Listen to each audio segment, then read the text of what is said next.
关注大度，一百富。What's up？ 我是大度。在这个5060笔记本比硬件币升还多的时代，很少有机器能够除了游戏还能抽到我的敏感带。也不知道为啥，就是大家好像都不太重视14寸的小钢炮。这一台天选 Air 2025我已经用了接近半个月了哈，在同价位几乎没有竞品的情况下，我们先抛开它的这个便携性不表，我想先聊一下它的性能。你能想象这么一台14寸的小机器，在性能部分居然能够和16寸的游戏本打得有来有回的。110瓦的 RTX 5060 TimeSpy 跑分得到了11876分。我用最常玩的3款3A 游戏和2款网游，除了黑神话略微落后于16寸的机器以外，其他的游戏在2K 的分辨率高画质下都可以小胜了超越了2024款的天选 Air 4060。更别说50系的卡可以开 DLSS 了，这么小的机器就能够124帧高刷跑2K 超高画质的黑神话悟空，以及140帧的2077。要是放在去年，我会觉得你在抓猛药吧。就是因为它的游戏表现，我终于说服了我常年出差混迹在电竞酒店的兄弟，放弃了台式机。But 四川貌似现在国补资格需要抢了，他不出所料的没有抢到，所以说有购机需求的同学要注意这一点。这种体积又小、性能不阉割，对于像我这种人来说，简直就是出差圣体。出门在外能够畅快打游戏的底气，对于14寸而且不到1.5千克的机器来说，是真的很难的。我再多提一嘴啊，因为我的测试都是用的16:10的分辨率来测试的。如果你外接16:9的显示器的话，理论帧数还可以再高11.5%。我还用它连接了100瓦的 PD 充电器来测了它的游戏成绩，觉得 UP 主系的点赞3个连吧。总结就是 1080P 随便整，2K 需要开 DLSS 才能爽玩。CPU 部分，这台天选 Air 搭载的是 AMD 的 AI7H350，用 R23 测试，单核得到了1997分，多核得到了17967分。跑分的绝对值上，这颗 U 对比16寸的游戏本并没有太大的优势，不过相比上代单核有较大的提升，基本可以对标蓝厂的 Ultra 5了。生产力部分，我用 PR 剪辑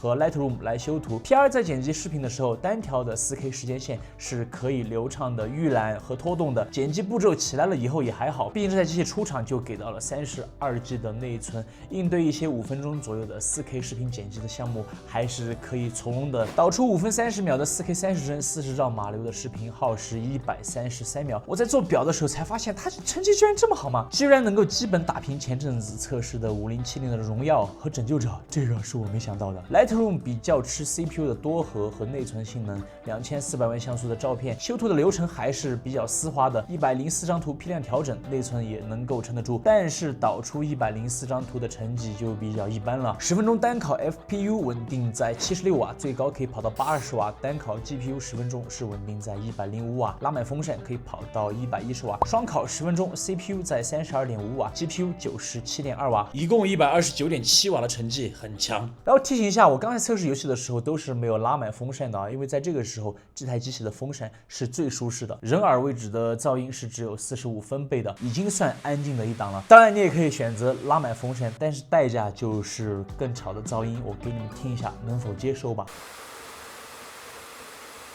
室温30度左右，双烤10分钟，键盘的最高温度在数字键8处，有52度，比常规的游戏本要高了1-2度。这一代 CPU 和显卡更高的能效比，算是立了大功了。性能聊完了，如果你还没走的话，那我大概率在我聊完后面的内容，估计14寸的小钢炮机器，你不会再去看其他的机器一眼了。在外观和外设上，2025款的天选 Air 沿用了上一代的模具。去年的视频里面我已经爆赞过这套外观了，再次上手依然能够让我旧情复燃。这个银白色的版本 A 面简洁方正，无论是咖啡店还是户外，任何场合都是可以 hold 住的。顺便吐槽一波，现在的咖啡店桌子都做的巨他妈小，放16寸的电脑你就基本上放不下手机或者咖啡了。这种小机器就要优雅的多了。外出带着原装的适配器也只有2000克出头，比16寸游戏本的裸机都还轻很多。外观上面我唯一抱怨的点就是它银色的 A 面和机身的白色是有色差的，和 D 颗的银色搭配起来有一种夹心的感觉。当然你可以理解为撞色，我可能是年龄起来了吧，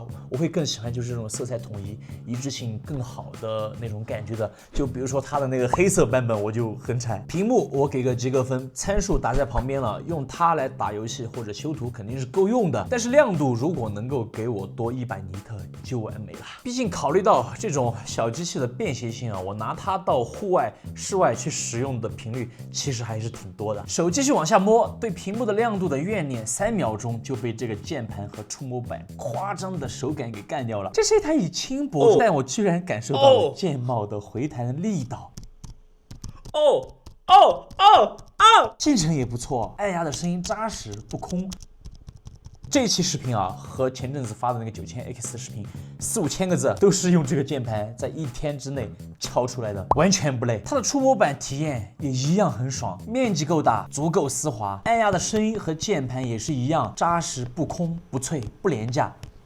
这一套键盘还有触摸板，就是目前同级同价位里面最强的，且没有之一。硕子哥在键鼠部分真的是难觅对手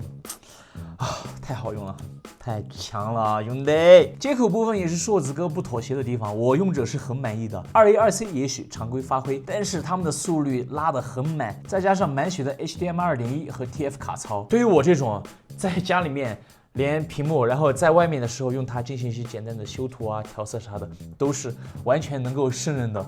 我这阵子1次扩展我都没有接过，就这么夸张。最后聊一下它的续航，开启省电模式，关闭独显，写稿、看视频、听歌、上网的低负载，坚持了426分钟。这个成绩我就不把那些游戏本拿出来处刑了，已经就是和很多以续航著称的极显的轻薄本相当了，甚至还更好。但这阵子用它拿到外面去使用啊，写稿啊啥的，从来就没有感受到有什么续航方面的焦虑。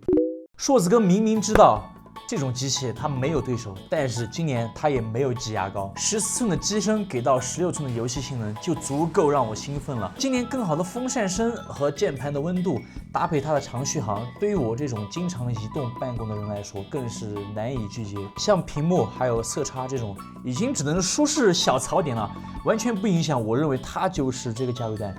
或者说14寸的这个价位段小钢炮里面最好的机器啊！我为这个节目负责。最后提醒一下屏幕前的各位，6月8号到6月18号期间领券优惠，它还可以立减500元，国补20%，至高2000元啊！就我自己兄弟他没有买到国补的机器的经验来说，这一波国补总感觉好像是快要结束了。如果你是刚需党，价格合适了，领到国补，那就直接干就行了。省下来的这1000大几，已经可以买一台很好的2K 高刷显示器来配合它了。那么 OK， 这就是我对这台来自华硕天选116 2025的使用体验了。如果对你选择机器有帮助的话，不要吝啬，大哥点个赞3个连吧，这样子这些视频就会被更多的人看见，我也会更有动力做视频的。如果你们想看更多好玩好笑骚气的科技手法视频的话，就一定记得要关注大度猎豹。Peace。